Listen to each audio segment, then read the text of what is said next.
Peggy 18.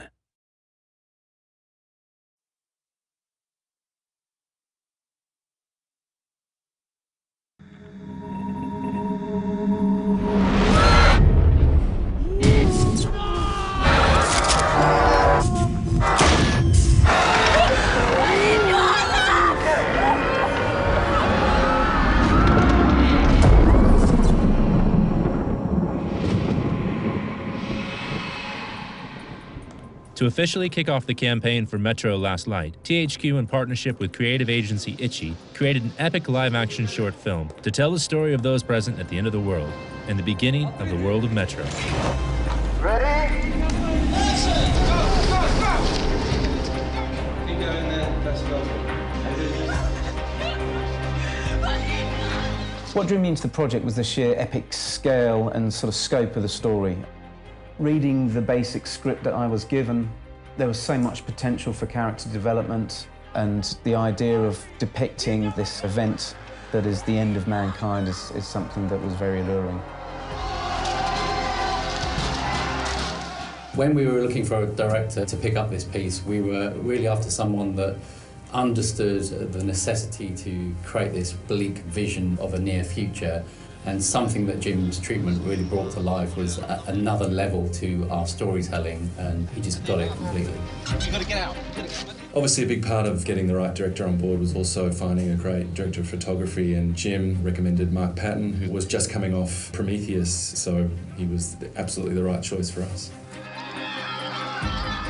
From experience of working in Kiev before, I knew that we could cheat Moscow and make that work for us. It just has this fantastic look about it, which really epitomises this bleak vision that we were hoping to achieve. Kiev was pretty much the ideal location apart from the weather. Extreme cold meant that we couldn't stand still, we had very little time to think, and on top of that we had to throw in 100 extras, car stunts, rampaging through the streets. But through planning, we actually got away with a lot in the time we had. We also invited a lot of people from 4A to help add to the weight of bodies. And in actual fact, I think we cleared out most of the office. Yeah, that was a lot of fun. The third day was the hardest shoot. We shot for 22 hours without stopping, which was pretty incredible. We had to shoot in 3 locations, including being on the Metro Underground system at 4 o'clock in the morning. The Ranger's costume is based on Artyom's character. I really enjoyed developing that because that's toys for boys. You get to sort of build guns and knives and create uniforms. It was a real process of exploration to design and make his weaponry and his outfit as close as we could to the character in the game. Take your time. One happy accident we had while shooting was the fact that the Metro commander happened to have a child who was the exact age we were looking for the baby. So in the film, the baby that is passed to him is actually his own son.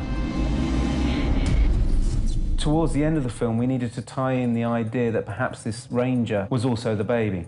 And we felt that one really vital cue would be to use the lullaby.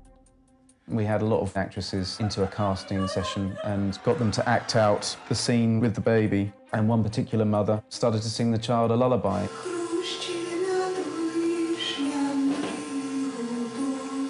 And it was so moving and emotive that we knew immediately that that was the woman and we were going to use that in the film.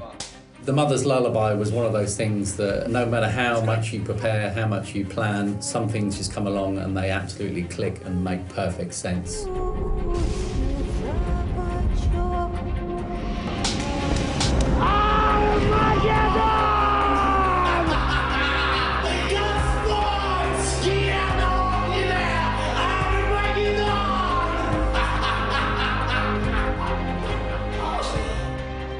We wanted to make a very intelligent film.